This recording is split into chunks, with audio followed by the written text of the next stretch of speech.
So guys, now you can take a look at this screen, right? So if I want to go from gross to net, what do? I simply subtract depreciation here. ठीक है, याद रखना domestic होना चाहिए. So if I simply subtract depreciation from gross, right, I get net. और अगर मैं domestic से नेशनल की ओर जाना चाहता हूं, if I want to go towards national, right, from domestic I can simply add up NFIA.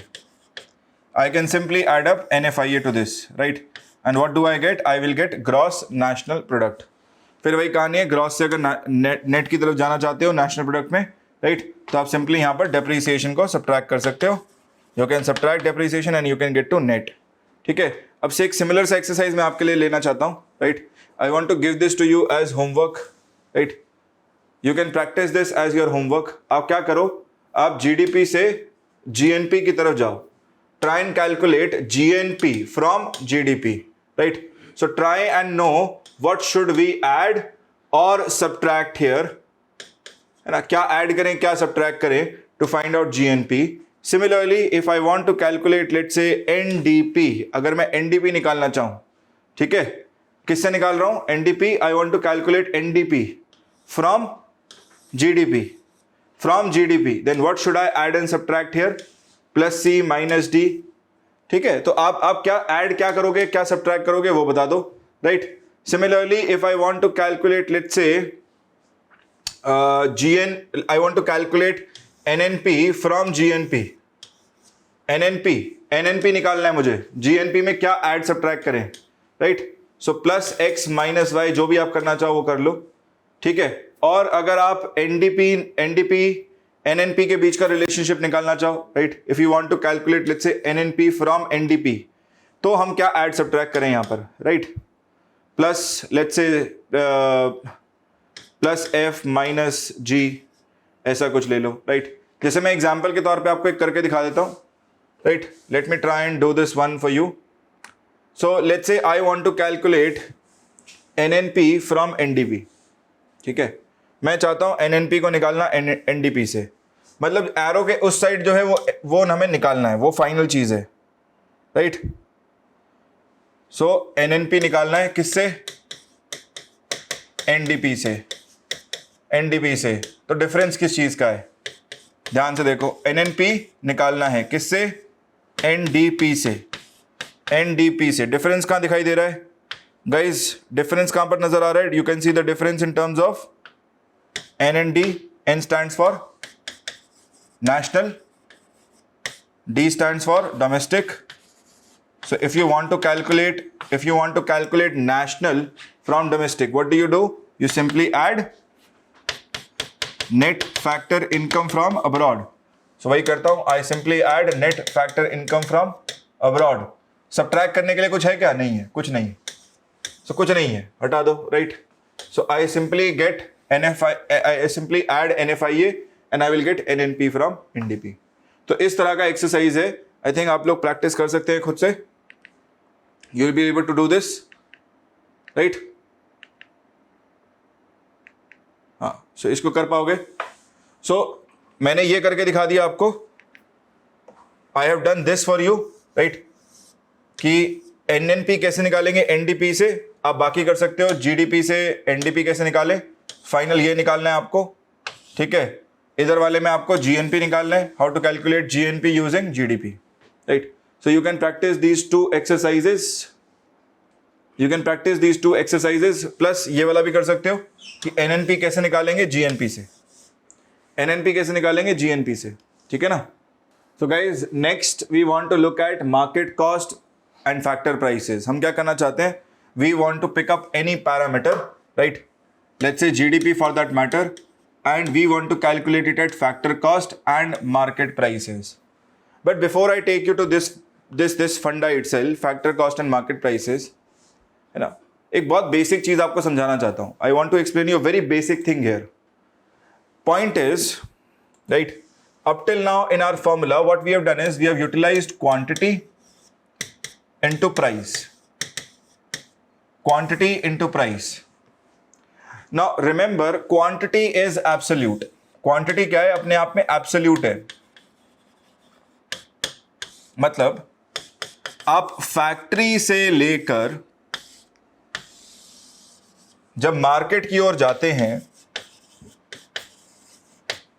Right, when you go to market starting from factory, let's say in the factory if 100 shoes were produced, अगर 100 shoes produce किए गए तो market में total number of shoes कितने मिलेंगे? if I take a market survey, right, I go to each and every shop which is selling shoes of the same brand, how many number of shoes will I find? भाई जब source पे 100 है, right, when it is 100 at the source, यहां पर final market के and पर कितने होंगे? 100 ही होंगे। तो क्वांटिटी क्या है? क्वांटिटी एब्सोल्यूट है, जितना मार्केट में सप्लाई करोगे उतना ही मार्केट में नजर आएगा, ठीक। लेकिन डिफरेंस क्या होता है? Difference is basically created by the prices itself. ये जो पैरामीटर है ना, दिस इज नॉट एब्सोल्यूट। इसमें क्या है, कुछ चीजें ऐड होंगी, कुछ चीजें सब्ट्रैक्ट होंगी, because of which the prices can very. So when you look eight prices at the level of factory, when you look at prices at the level of factory, याद रखो फैक्ट्री के level पर क्या था? ये enterprise है ना। सो enterprise के लेवल पर 4 तरह के प्राइसेस हैं, राइट, 4 तरह के factors of production, land, labour, capital, enterprise, and associated with all 4 of them we have 4 factor costs.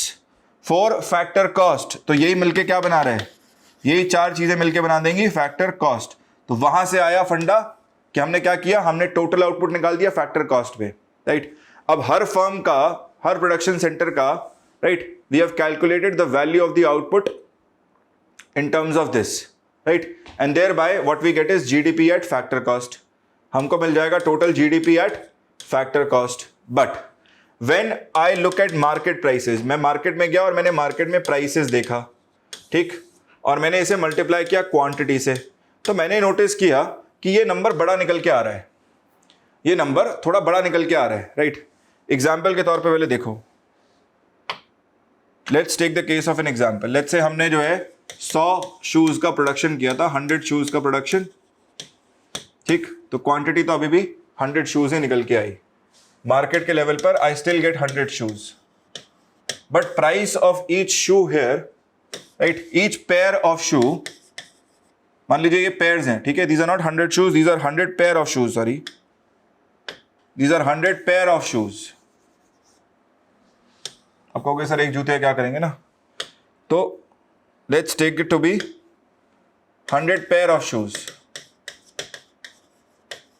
so एक पेयर की कीमत यहां पर थी ₹500, 500 rupees, right, and this is still 100 pair of shoes, this is still 100 pair of shoes, but now I find that the value of each pair is equal to rupees, let's say 700 rupees, is rupees 700 rupees, is rupees 700। तो जब मैं यहां पर GDP निकाल रहा हूं, ये तो 100 into 500 हो गया, so this becomes my GDP at factor cost। but when I calculate GDP here, right, 100 into 700, this becomes my GDP at market price, this becomes my GDP at market price। but do you notice that the number has actually increased here? Number बढ़ चुका है, और number खासकर किसकी वजह से बढ़ा है? ये वैल्यू की वजह से बढ़ा है, राइट। और ये वैल्यू बढ़ा हुआ क्यों है? ये वैल्यू क्यों इंक्रीज्ड है? See, the value has actually increased because of 2 things। so when the good moves from factory to the market, there is always addition of 2 things। first, there will be indirect taxes of the government। सरकार क्या करेगी? सरकार इस पर indirect taxes impose करेगी। The government is going to impose taxes on this, so there will be addition of indirect taxes। but sometimes we may also see that if the good is a basic good and the government wants that consumers should be able to consume it, consumers को मिल जाए, हर किसी को available हो जाए, तो सरकार कई बार क्या करती है? इन पर सब्सिडीज भी देती है। So subsidies can also play a role in terms of reducing the value of the good, है ना। हो सकता है कि भाई फैक्ट्री के लेवल पर किसी चीज की कीमत 500 हो, लेकिन जब आप मार्केट में खरीदने जा रहे हैं उसकी कीमत 300 मिल रही है। वो जानबूझ के 300 है क्योंकि सरकार ने उस पर सब्सिडी देके उसकी कीमत कम कर रखी है, ठीक है। तो ऐसा भी पॉसिबल है, याद रखिएगा. So we will always add these two, right. इन दोनों को जब ऐड करेंगे आपको ये नेट निकल आएगा. ठीक. So if I have to write the formula for this, अगर मुझे इसका फॉर्मूला लिखना हो, I can say GDP at market prices.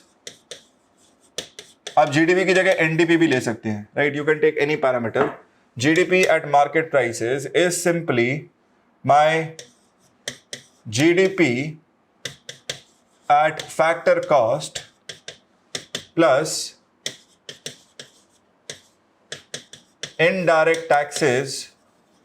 Indirect taxes जैसे कि एग्जाम्पल के तौर पर जीएसटी हो गया, राइट. जहां पर जीएसटी नहीं लगता वहां पर एक्साइज प्लस वैट हो गया, या फिर जैसे लाइसेंस फी हो गई सर्विसेज में, लाइसेंस फी, ठीक है. And minus subsidies, minus subsidies. Now remember this indirect taxes minus subsidies is actually called net indirect taxes. इसको हम नाम देते हैं net indirect taxes. कहानी ये है कि net शब्द का प्रयोग तब किया जाता है जब किसी चीज में से हम कुछ कंपोनेंट निकाल लें, राइट. तो जहां आपने कुछ net मतलब सब्ट्रैक्ट किया, you will get a net out of it, है ना. मैंने आपको 500 रुपए दिए और आपसे 200 ले लिए, नेट कितना बचा आपके पास, बस वो कहानी है, right. So accordingly, net indirect taxes, net indirect taxes. So मैं simply इसको कैसे लिख दूं? That GDP at MP market price is equal to GDP at FC factor cost plus net indirect taxes. So books में ये लिखा मिलेगा आपको, बुक में ये लिखा मिलेगा, राइट. पॉइंट ये है कि एक्सप्लेन करते नहीं है, समझाते नहीं है, आपको खुद समझना है कि भैया कहानी यहां पर क्यों है.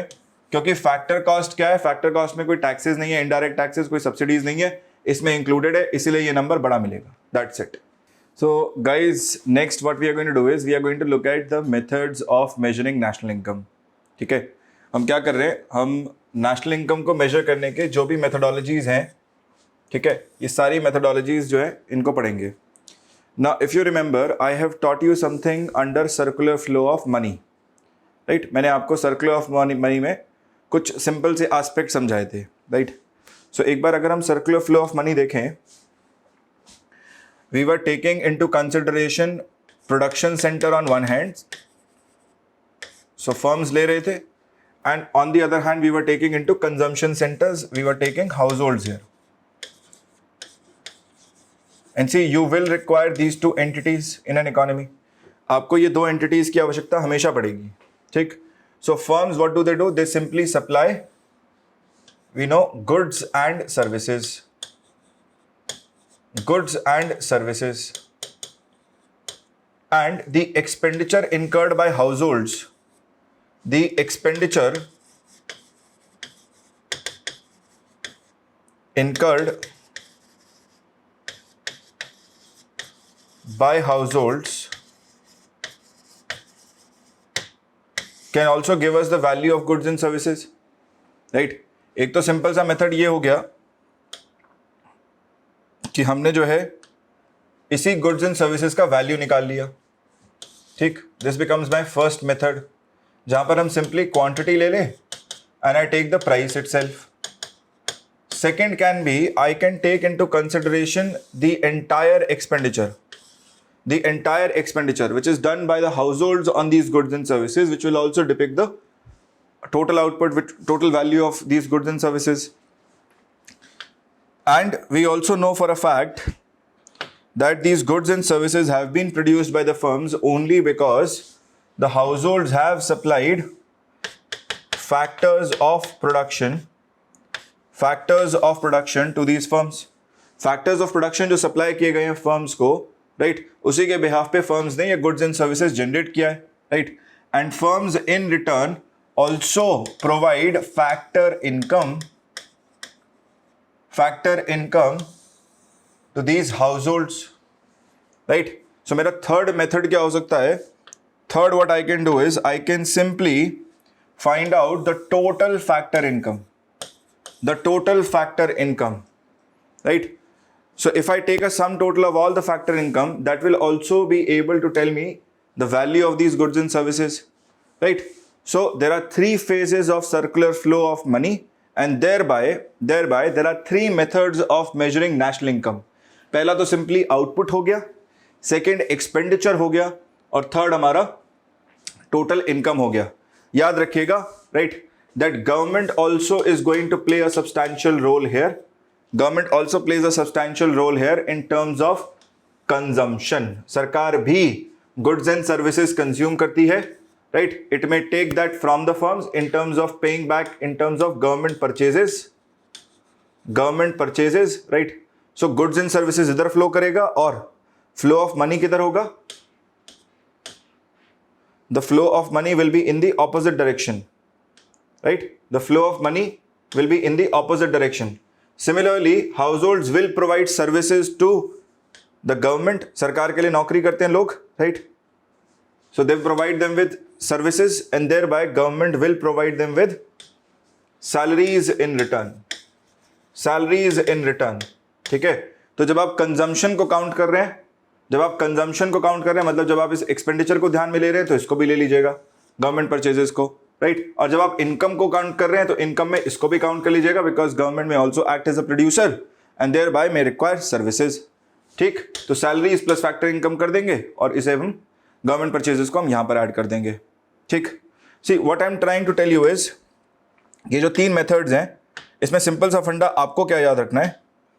ठीक है, आपको क्या याद रखना है, that see in our first method which is called output method, which we have already studied. हम अभी तक जो GDP का calculation कर रहे हैं, we have been using this particular method only, where we have taken into consideration goods and services manufactured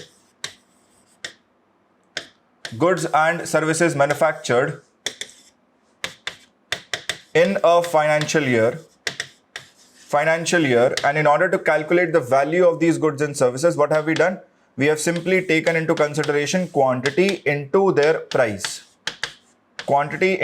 price, which gives us the total value of the output. हमने अभी तक इसको यूटिलाइज किया है. This is what we have utilized up till now, right? And remember, in an economy there are always two sides. Economy में हमेशा दो sides हमेशा आपको दिखेंगी, राइट? क्या दिखेगा? एक तरफ तो आपको दिखेगा प्रोडक्शन एंड,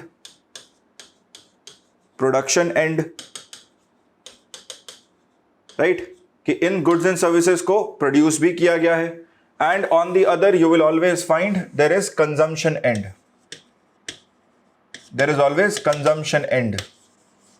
Right? So मैं क्या कर सकता हूं? I can look at these goods and services from production end. I can look at these goods and services from consumption end. So when I look at it from consumption end, it will give me second method here. ये मुझे क्या करेगा? ये मुझे second method दे देगा, right? Consumption की निगाह से देख रहा हूं तो कंजम्पशन मतलब कुछ खर्चा किया गया है. These goods and services have been consumed and thereby money has been spent on it by the consumers in terms of expenditure. So this will give rise to expenditure method. ठीक है ना? ये इंडिया के द्वारा follow किया जाता है expenditure method. ये हो गया मेरा consumption, right? And I can also have my third method which can be from the production end, कि इन goods and services को जब प्रोड्यूस किया गया तो बहुत सारे फैक्टर्स ऑफ प्रोडक्शन को डिप्लॉय किया गया, and while deploying it income was generated for the people who were holding these factors of production or were providing these factors of production, and thereby this becomes my third method, which is my income method. ठीक है? सो इसको snapshot को थोड़ा सा याद रखना. हम क्या करेंगे, इसी स्नैपशॉट पर वापस आएंगे, ठीक है? And I will explain you what can be derived. ठीक, अब पहले जरा इसकी बात करते हैं, right? We already have seen that using output method I can actually calculate the value both at factor cost as well as market price. यही तो देखा अभी हमने, राइट? सो हम क्या कर सकते हैं, this particular method can give me, output method can give me both GDP at factor cost and GDP at market price. ये मुझे दोनों ही चीजें दे सकता है. It can give me GDP at factor cost and it can also give me GDP at market prices. GDP at market prices, right. अगर मैं expenditure method को देखूं, एक्सपेंडिचर लोग कहां कर रहे हैं, right. Where are people spending money? People are basically spending money in the market, right. जब मार्केट गए तो वहां से गुड्स एंड सर्विसेज खरीद के लाए.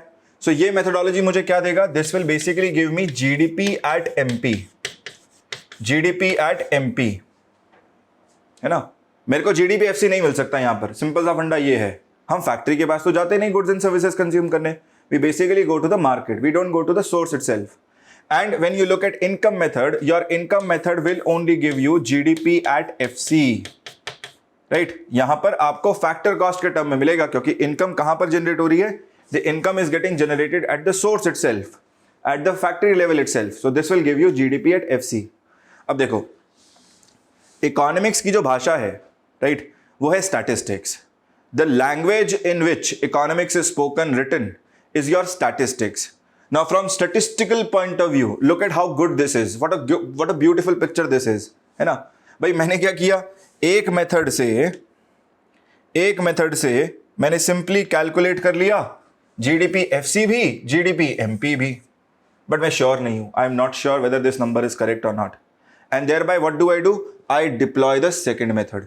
मैंने सेकंड को लगाया, मैंने कहा भाई तू बता क्या हो सकता है, राइट. तो कहता है कि भाई देखो मेरे को नंबर मिल गया है, जीडीपी एमपी मिल गया है. Now what I can do, I can corroborate these figures, I can compare these figures, right? If there is, let's say, divergence between the two numbers, right, I can say that there must be something wrong. कुछ तो गड़बड़ हो रही है. Why? Because both these numbers should give me exactly somewhere close to the same number, right? मान लो एक number कह रहा हूं हमारा that it is coming out to be 220 lakh crore, the other number is coming out to be 180 lakh crore. इसका मतलब भैया 40 लाख करोड़ कहीं ना कहीं दाएं बाएं गायब हो रहा है, राइट. कुछ सेक्टर मिस हो रहा है कहीं पर हमसे, राइट. कुछ प्रोडक्ट्स हमसे मिस हो जा रहे हैं.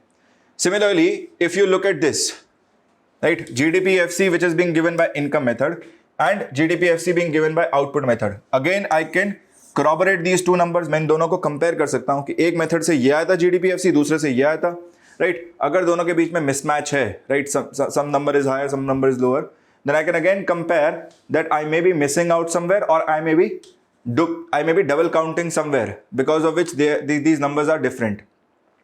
So statistics के point of view से बहुत important होता है ना. हम बचपन में वो मैजिक करके दिखाते थे, we used to do this magic, right? So हम काउंट करते थे 1 2 3 4 5 6 7 8 9 10 fingers, है ना. Now you count them opposite, 10 9 8 7 6 and 5 11 हो गया, है ना. तो हम यही मैजिक करके दिखाते थे ना बचपन में. तो वही कहानी है, आपको यहाँ समझना है स्टेटिस्टिक्स के पॉइंट ऑफ व्यू से, that no matter from which way we count, it should come out to be equal. It should come out to be equal. अगर नहीं आ रहा है तो कहीं ना कहीं स्टेटिस्टिकल पॉइंट ऑफ व्यू से गड़बड़ हो रही है.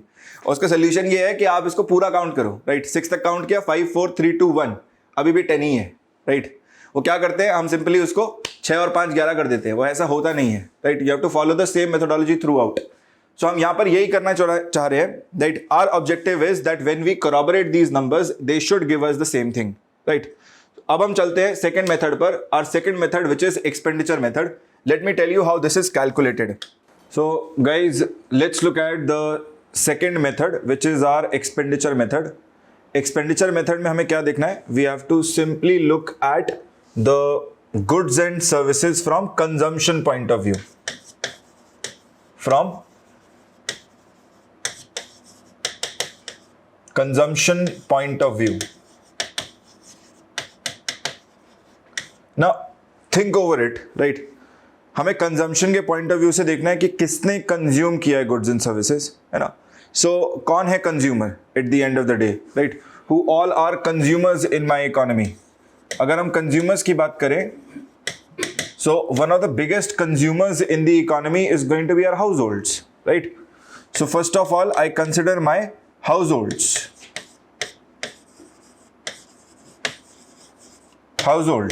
ठीक है. और हाउसहोल्ड्स का जो कंजम्पशन है, right, it accounts for close to 55% of our GDP, ठीक है. अगर हम 100 रुपीज का गुड्स एंड सर्विसेज प्रोड्यूस कर रहे हैं साल भर में, एक फाइनेंशियल ईयर में, तो ये 55% जो है ये हाउसहोल्ड्स ही कंज्यूम कर रहे हैं उसका, ठीक है. So I consider this as C, consumption of all household as C, ठीक है। सेकेंड, याद रखना रुपीज के टर्म में आएगा, right. I am considering it in terms of rupees, that how much are household spending over their private consumption, ठीक है। सो आप इसे प्राइवेट फाइनल कंजम्पशन भी कह सकते हो, private final consumption of all house holds, ठीक है। Second consumption point would obviously be our firms, right? Our firms and companies. So companies are basically spending money for capital formation, है ना। कोई भी फर्म है या कंपनी है, वो किस लिए पैसा खर्च कर रही है? वो पैसा खर्च कर रही है ताकि कैपिटल फॉर्मेशन हो सके, right. So firms, companies are spending money from the point of view of capital formation. So मैं इसको लिख दूं क्या? This is nothing but investment expenditure, ठीक है। This is nothing but investment expenditure, ठीक है जी। Let me write this as I, investment expenditure as I, okay. Third component that I need to consider is going to be my government itself. अब याद रखो कि government भी अपने आप में कंज्यूमर है, right? Government is also going to be consumer of goods and services. Government would also pay for, let's say, table, chair, fan, AC, lights, everything, right? So जब government consume कर रहा है, so government is also paying some component of money, ठीक है। so अगर हम government का consumption ले ले, consumption of government, right, it is going to be G, है ना। सो हाउस होल्ड्स का कंजम्पशन हो गया C, फर्म्स का कंजम्पशन हो गया I, गवर्नमेंट का कंजम्पशन हो गया G, है ना। If I add all three of them, this will give me total consumption. But there is a bit of problem here, right. Problem क्या है sir?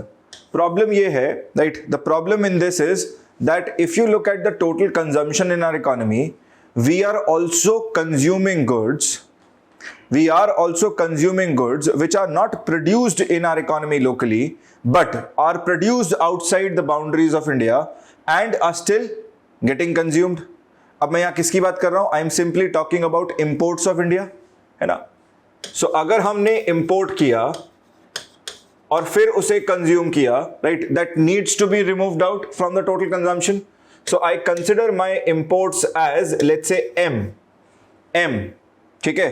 Similarly, this also reminds me, or this also tells me that, see, if we are consuming goods which have been manufactured abroad, definitely we must have also exported out some goods which have been produced in our economy but have not been consumed in our economy, have been consumed outside India, right? तो मुझे क्या करना है? I need to include them. I need to include my exports. So I consider my exports as X. तो ये 5 components निकल आए मेरे पास, right. C, consumption of all households, I, investment of all the firms, G, government's expenditure, M standing for imports and X standing for exports, right. और अगर मैं X minus M कर दूं, X minus M, this will give me simply net exports, this will give me net exports, ठीक है ना। अब क्या करना है हमें? Simply we just need to add C plus I plus G plus X minus M, है ना। So if I want to calculate my total consumption, अब आप देखना यहाँ पे, right, I just need to have my total consumption. So total consumption क्या होगा? Total consumption, or, right, I can also say this is nothing but GDP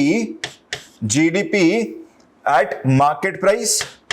So GDP MP would be nothing but C, consumption of all households, investment of all the firms, I, plus G, government's expenditure, plus I am going to add up my exports which have been produced within India, and I need to exclude out imports, है ना। So this becomes my total consumption, or GDP at the rate of MP. So guys, you can see it in this slide also, right? Expenditure method. Expenditure incurred on final goods is final expenditure. So economy's total production is used for final consumption as well as for further production. सो हमने क्या किया है, हमने simply सारे components को यहाँ पर निकाला है, right. Private final consumption expenditure means consumption of final goods bye households itself, है ना। सेकंड कंपोनेंट ले लिया है हमने गवर्नमेंट का, यहाँ पर ये हाउसहोल्ड्स आ गया, गवर्नमेंट फाइनल कंजम्पशन आ गया, right, consumption of final goods by the government itself. Third component is gross investment और capital formation, so consumption of final goods by the firms itself. And fourth is net exports, X minus M, export minus import. Sum total of all the above expenditures is going to give us GDP at MP, GDP at MP, right, which means in the expenditure all indirect taxes and subsidies are already included. जब हम वस्तु खरीदते हैं कोई बाजार में जाके तो उसमें already GST जो है वो consideration में होता है ना। Thereby this will give me GDP at MP. Guys, third I take you to income method. Income method क्या है, ठीक है। Income method में we simply need to look at goods and services from production end. From production end.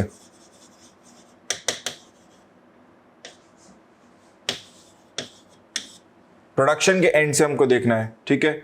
So income में हमें क्या देखना है, गुड्स एंड सर्विसेज को ही देखना है, लेकिन प्रोडक्शन के एंड से देखना है। So goods and services are being produced, my goods and services are being produced,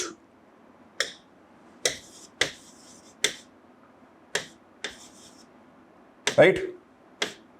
अब हमें इन्हीं गुड्स और सर्विसेज को देखना है कहां से, प्रोडक्शन के एंड से। Now we know for a fact that in order to produce any set of goods and services, right, certain factors of production are required. Certain factors of production are required. So we would require land, we would require labor, we would require capital, and we would definitely require entrepreneur. ठीक है ना। Now accordingly we would, in order to bring them, we would have to spend factor cost. इस पर क्या लगेगा, हमें कुछ factor cost लगेगा। या अगर इनके point of view से देखें, right, the person who is providing land, the person who is providing labor, है ना, capital जो provide कर रहा है और entrepreneur जो है, right, if I look at it from their point of view, the same cost is supposed to be income, right? So rent, wages और salaries, right, capital के लिए interest, and for entrepreneur we have profit or loss, right, profit or loss, कुछ भी हो सकता है, no problem at all. So what I need to do is I simply need to take a sum total of all four of them. मुझे कुछ नहीं करना, मुझे बस simply एक sum total लेना है इन्हीं factor incomes का, ठीक है। So मैं क्या करूं, so I take a sum total of all these factor income, sum total of all the factor incomes, right? So I take a sum total over I, where I is nothing but all residents within the boundaries, all resident within the boundaries of a country in a financial year, ठीक है। और क्या करूं, यहां से सारी incomes add कर दूं। So first of all I take rental income of I, है ना। आई क्या है, हर इंडिविजुअल की आप ऐड कर रहे हो, every individual who is a resident of our country. Second, I add up salaries and wages or salaries of I, ठीक है।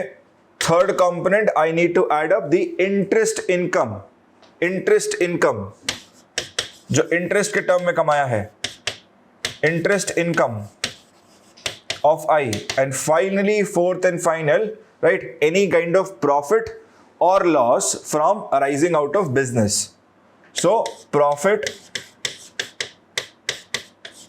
or loss of I, right?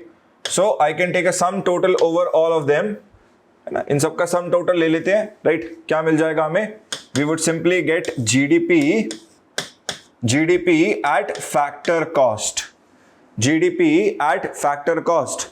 अब मैं यहां पर GDP MP भी निकाल सकता हूं. I can also calculate GDP MP. Please याद रखना, we can also calculate GDP MP, but GDP MP के लिए आपको सिंपली यहां पर टैक्सेस जो है वो इंक्लूड करने पड़ेंगे. If any taxes or subsidies are there at this level itself, if we include them, it will also give us GDP MP. But precision के पॉइंट ऑफ व्यू से हमें मेजरली जो मिलता है वो GDP FC मिलता है, ये ज़्यादा एक्यूरेट होगा, right. It would be very difficult to take into consideration the indirect taxes here, right, subsidies here, obviously, क्योंकि वो इनडायरेक्ट टैक्सेस और सब्सिडीज क्या है, मार्केट के लेवल पर बहुत बेटर फिगर में हमें मिल जाएगा, राइट. यहाँ पर क्या है, ये रॉ मटेरियल क्या सर्विसेज के लिए हमको जो है इनडायरेक्ट टैक्सेस देखने को मिलेगा. जैसे मान लीजिए मैंने सर्विसेज प्रोवाइड करी, सो आई गेट सम वेजेस पर मैं 18% GST चार्ज कर रहा हूँ. अब मैं वहां पर अगर GST ले लूँ, right, if I consider the amount with GST, then I would get GDP MP. But if I consider it without GST, without the indirect taxes, then it would give me GDP at FC, at factor cost. ठीक है, so इसको हम कहते हैं income method. So you can guys see this in a slide also, है ना. ये है हमारा income method. This is our income method. What does this income method say? Income method simply says that national income is being estimated by adding up the incomes which are earned by all the factors of production. जितने भी factors of production है, मान लीजिए मेरे पास land है, मैंने उस land को रेंट पर दे दिया, है ना. Let's say for farming purposes, और let's say to some business for building up their warehouse, और any purpose, right, for that matter. जो भी रेंटल इनकम आया उसको यहाँ पे इंक्लूड करना है. So it is the income that is earned by all factors of production for their factor services during a year, plus indirect taxes minus subsidies.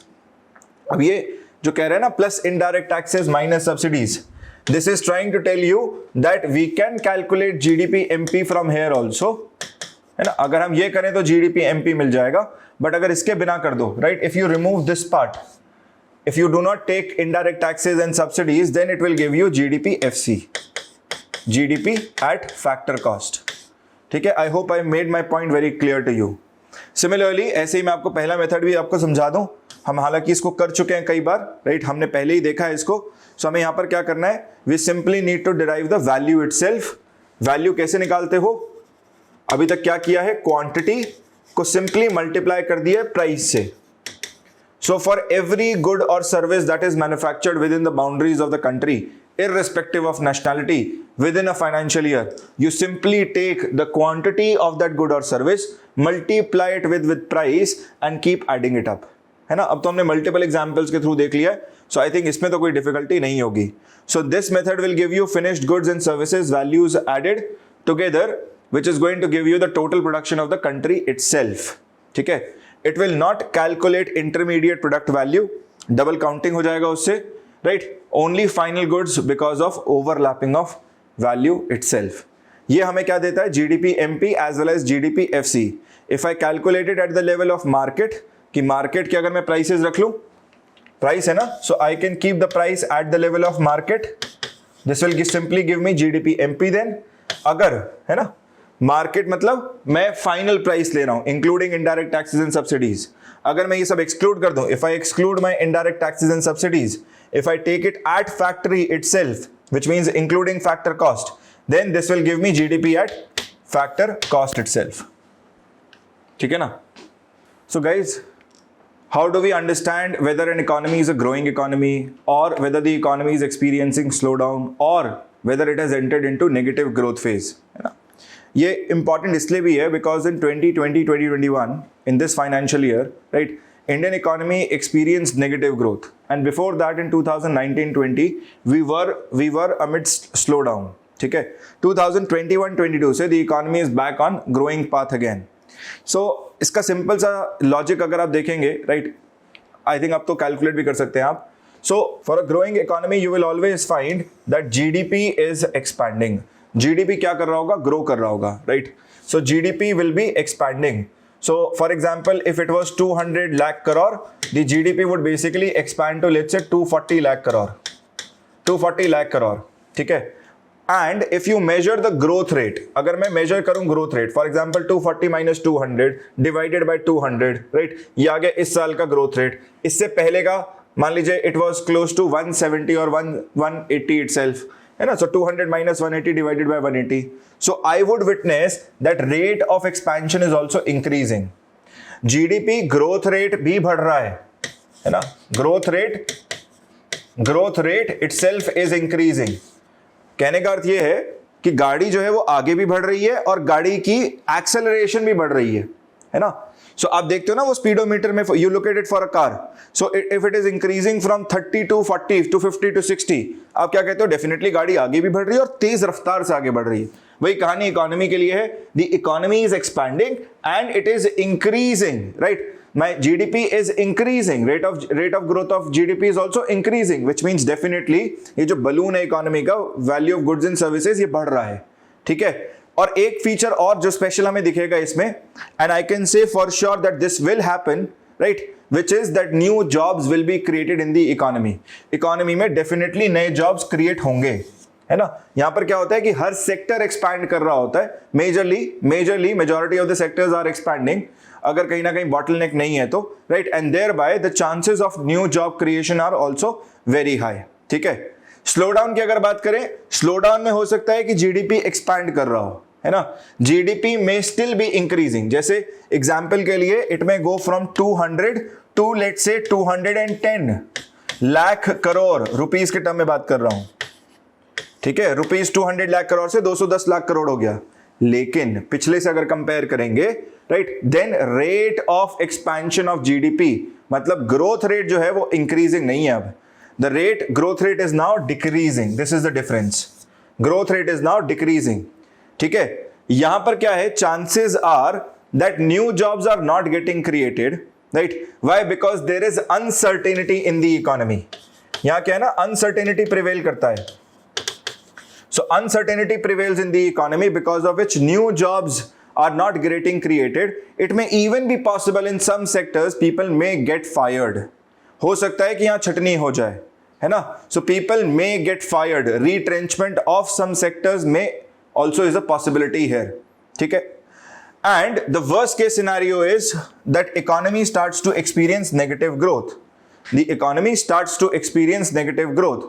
Now in this, definitely this is one of the worst situations for the economy. Why? Because compared to earlier, the growth aspect of the economy doesn't look very good. The economy is not growing anymore, right? जो हम balloon के form में represent करते हैं ना economy को, value of goods and services, अब ये बढ़ नहीं रहा है, ये ग्रो नहीं कर रहा है, अब ये श्रिंक कर रहा है। This is not started to shrink. Example के लिए from 200 lakh crore it may come down to let's say 190 lakh crore, है ना। डेफिनेटली श्रिंक कर गया है ना, it has shrink from 200 to 190 lakh crore. So GDP decreasing, rate of expansion obviously increase तो होगा नहीं, डिक्रीज ही हो रहा है, राइट। इस समय इकोनॉमी श्रिंक कर रही है, श्रिंक का रेट बढ़ रहा होगा। So instead of writing rate of expansion, if I right rate of shrinking of economy, that will be increasing, लेकिन एक्सपेंशन तो डेफिनेटली डिक्रीजिंग होगा। नई जॉब्स क्रिएट होंगी, नहीं। For a certain, I can say new jobs will not be created. In fact, people will be getting fired left and right. यहाँ पर तो sectors ही shrink कर रहे हैं, है ना। प्रोडक्शन ही नहीं बढ़ रहा है सेक्टर्स का, तो भाई जो हायर लेवल्स पे बैठे होंगे उनको फायर किया जा रहा होगा, राइट। दाएं बाएं जो है आपको सेक्टर्स में फायरिंग नजर आएगी। सो unemployment is going to be quite high for this, है ना। नेगेटिव ग्रोथ में यहां पर भी अनएम्प्लॉयमेंट दिखेगा, लेकिन यहां पर पीक आउट करेगा, यहां पर और बढ़ेगा। Guys, will continue the remaining topics in the next part.